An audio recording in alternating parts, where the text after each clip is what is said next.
So, have you guys seen Ghost in the Shell? No? Well, check it. First of all, no. This will not do. That's more like it. First of all, the movie is set in like this futuristic city in Japan that looks really freaking sweet. I'm talking holograms, 3D commercials, giant flying fish in the middle of the street, whatever the hell this is. And even a Doge! Look at him! Much wow. Best movie ever. 10 out of 10. Buy it on Blu-ray. Twice! Okay, so the city looks great, but even cooler than that is that people can get cybernetic enhancements, all Deus Ex-like, to become better, faster, stronger.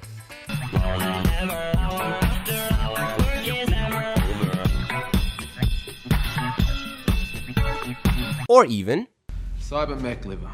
Now it's last call every night. You got enhanced so you can drink more? man, did you really need a cyborg liver for that? Just get a liver transplant from an Irishman or woman and you're set for life. We here at Movies and Memes strongly believe that everyone, regardless of gender, race, belief, nationality, or sexual preference, have the right and privilege to become heavy drinkers. Join the fight against sobriety. One world under a drink. Or 2. Or 10. Fortunately though, this ain't about the Whiskey-nator. Instead, it's about Mira Killian, aka The Major, played by my girl ScarJo. She looks woo, as always, but she's one of them silent, tragic backstory types. Lost her memories and both her parents in a terrorist attack. Oh, and she also died then, but psych! Her brain got saved by this group called the Hanka Clan. I know it's corporation, but clan rolls off the tongue better. And they put her brain in a fully mechanical body, making her the first ever complete cyborg, the ultimate merger between human and machine. But why did they choose her to try on this experimental procedure? Was she somebody important, or is this story just a pile of bullshit? Shh. Don't think about it. You'll ruin the surprise. So anyway, the movie starts with the Major getting her body built, yeah? And this sequence looks awesome. It's cool and original and... oh, wait, never mind. Yeah, this movie is inspired from a famous anime from 1995. But I'm sure the fans will appreciate it. Right, Batman v Superman? After the operation is done, she wakes up in her new body. And don't worry, she doesn't really have trouble breathing.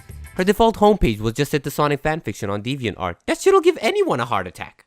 Anyway, we get her backstory, meet our resident jerk for the movie, and flash forward 1 year later with the Major now part of Section 9. A secret task force kind of thing that works for the government. Maybe, and they're supposed to fight terrorism. I think. It's never made clear, but that doesn't matter. Agent Smith's, cyborg Yakuzas attack an important political meeting, presumably, so the Major has to go in and what? Damn! On some level, I feel like I should censor this, but on another, I'm like... hello, nurse! So she goes in, takes him out with the power of cool slow-mo, but a robot geisha literally sucks the life out of her target before the Major could stop her. Collaborate with Henko Robotics and be destroyed. I wonder if they have that on their business cards. Doesn't seem like good marketing. So the team then gathers at their HQ. We find out that 4 people specialized in cybernetic enhancements were all killed by Kuze, a guy who played Watch Dogs a bit too much and is now aiming to destroy the Hanky Panky clan. Collaborate with Henko Robotics and be destroyed. I've heard worse political slogans. And we will make America great again! The Major, for some reason, takes this mission personally and she expresses her determination in the most convincing way possible. I will find him, and I will kill him.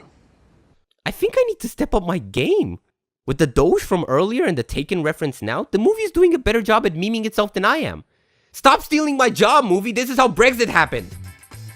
Speaking of memes, in order to locate Kuze, Scarlett Johansson needs to go in deep into the geisha. Is programming. Heh, got him.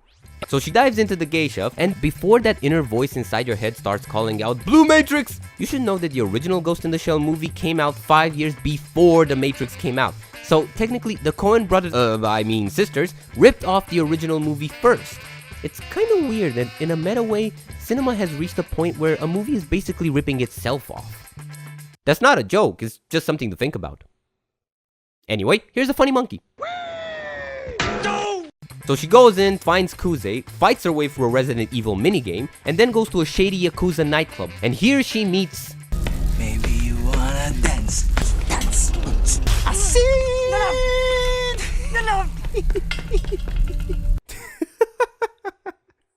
I don't know what this guy is taking, but please give him more. So, not Cable and the Major take down everyone in the club, but an explosion prevents them from going deeper and also severely injures our heroes. The Major needs some literal reconstructive surgery while Bato gets a cool new pair of eyes. I love that they managed to streamline the design of those 90s X-ray glasses. Slick. Kuze kills a doctor that was casually smoking in a morgue. Damn, the future has harsh punishments for smoking laws. But not before she leaves behind a fairly sized flash drive named Project 2571, leading our team to Kuze's next target, Mira's surrogate mother, Dr. Ule. Instead of going after her personally though, Kuze sends the most capable killers he could find and hack. 2 garbage men. And here is where we get something which I like to call an ode to the fans. Hit it, John!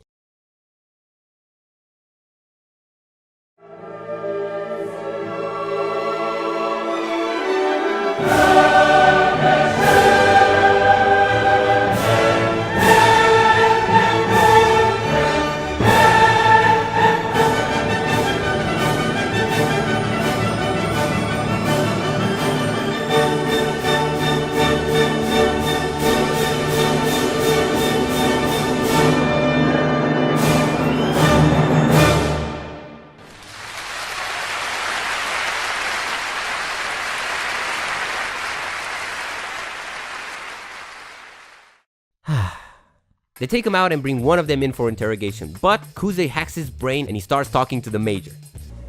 I am shy. I am not beautiful like you. But that's a good thing. When you're ugly and someone loves you, you know they love you for who you are. Tell me who you are. I have been born more than once. I have more than one name. Jonathan, Daniel, Michael, Barry, Harry, Larry, Curly, Moses. We got a fix. Damn it, this always happens. So they go after Kuze, who's hiding at the world's worst VR LAN party, but the Major gets separated and captured by his henchmen. They have a face-to-half-face where he reveals that they both were part of Project 2571. But where the Major was the release date build, Kuze was like the early closed beta of an indie Steam game. And like most indie projects, the creators threw their hands up into the air, said fuck this, scrapped the project, and restarted it with a slimmer, prettier design. Bato saves the Major, who then goes and confronts Dr. Ule about Project 2571. How many were there before me? 98 unsuccessful attempts before you. 98? So she's 99? Couldn't you have done like one extra failure before her? I swear the writing team just wanted to troll all the OCDs in the audience. The harbor. My parents. The way they died. Did that happen? No. We gave you false memories. We couldn't risk people finding out what Bill Murray told you all those years ago. We needed to keep the secret alive. Naturally, the Major gets pissed, but before she can do anything, the Hadoken Special Forces come and take her in to be executed. However, it pays to be friends with your doctor, and Ule sets her free, gives her an address where she'll find her answers, and then gets killed by our token evil business owner. He tries to convince Section 9 to find and kill the Major, but the wise old leader who only speaks Japanese because fuck you, learn to read subtitles, firmly tells him, "Come at me, bro." Meanwhile, the Major goes to the address and finds her actual mother. No father though. Is this a Disney parents thing going on? Still, this is one of the sweetest scenes in the movie, mostly due to the mother's heartbreaking performance. Actually, all of the East Asian actors in this movie are really good, even if they only show up for a couple of seconds. The boss is great, the mother is great, and let's not forget, this is just adding insult to injury to the whole whitewashing controversy that surrounded the movie when Scarlett Johansson was announced to be the Major. I'm not saying that an Asian actress would have done better, but hey, think about it. Here's a cute puppy. Aww. The Major decides to go find Kuze and asks for Section 9's help. They agree to help, but that just makes them targets for the Honka Honka clan. Those poor fools.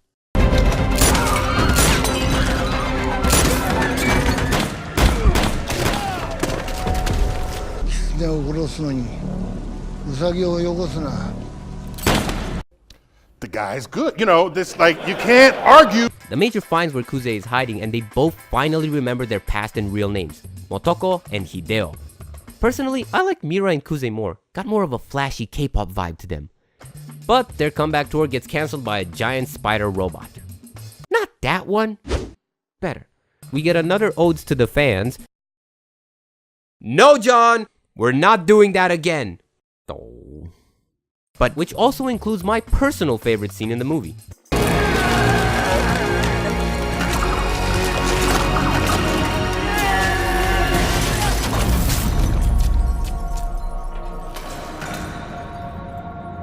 Now that's badass. Well, except for that facial expression. I'm not beautiful like you. Kuze unfortunately gets killed by a sniper, the Major gets saved by Bato, and our resident badass Aramaki gets one last epic moment.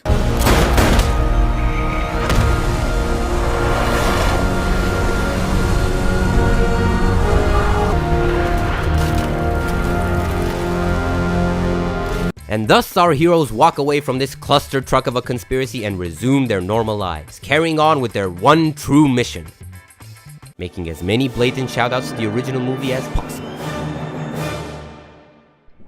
Personally, I enjoy 2017's Ghost in the Shell. It's fun at times, got some decent action scenes, and some really cool visuals.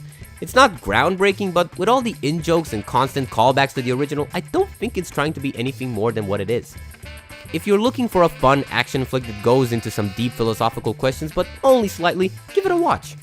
On a scale of 1 to 10, I give it 8. Hello, nurse. Thanks for watching.